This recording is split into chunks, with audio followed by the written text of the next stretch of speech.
The only other game that could have had playoff implications turned out to be a moot point with the Aussies losing was the Virginia Vikings. They lose, but yet still get the number one seed. They lose to the gritty Travelers. The Travelers have been doing everything they can to string together some games. They end up 6-8, but really worked hard to just to get that far this season. The Vikings end 9-4-1, even though they lose. Manning and Rodgers had good days, but not great days, and some disappointing days from Deion Branch, Ben Jarvis, Green, Ellis, among others. So the Vikings limp in. They only score 117 points, but they are going to get the number one seed. And the Travelers improved to 6-8 on the year. We had, the Whalers. Did I talk about the Whalers yet? Oh my God, I'm losing it. Yes, I did talk about the Whalers. The only other game was the Cartel, who have been just decimated by injuries, losing to the second highest point scoring team, the Idaho Darth Taters. Nice job of Drew's team just coming back. I think they were 0-6 or 0-7 at one point or whatever they were.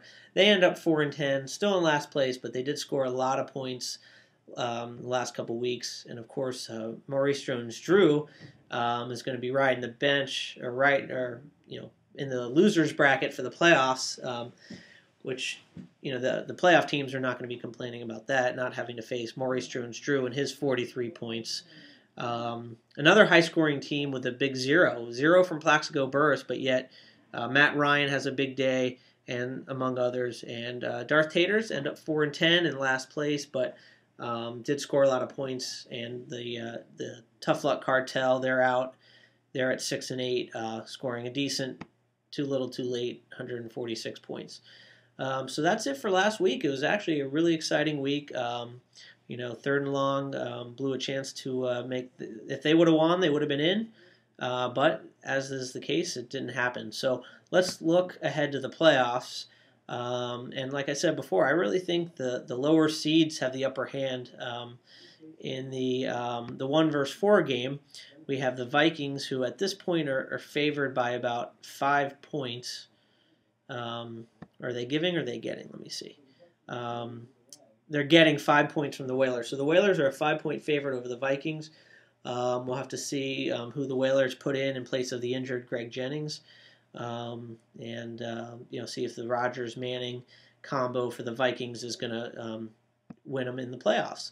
And then we also have the Slim Aussies. This is probably the game of the week. Slim Aussies versus Finkel's Kicking Academy.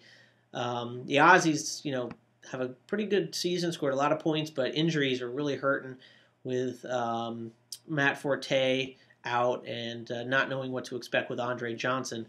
And this is sort of the fantasy football's general manager's worst nightmare, is not knowing whether to start a guy in the playoffs after being out most of the year. But yet he's a stud receiver, and I'm thinking about putting him in. So you'll have to wait and see if I actually start Andre Johnson or not. But Matt Forte is definitely out of the game, so that's going to hurt. And then again, Ray Finkel's Kicking Academy coming off a 215-point week. They've got a big leg up with Gronkowski, Romo, Breeze, and just a nice, solid all-around team, except, of course, for Mark Ingram. So that's it. Good luck in the playoffs to everyone. Like I said, there's going to be a viewing party this Sunday, the 18th, at my house all day long as the football games are going on. And you're welcome to stop by anytime. And we'll see who wins the playoffs this year. Good luck to the Aussies, Ray Finkel's Kicking Academy, the Hartford Whalers, and the Virginia Vikings. And we'll talk next week about who's in the Super Bowl. So until then, have a great week, everyone, and hope to see you Sunday at my house. Thanks a lot.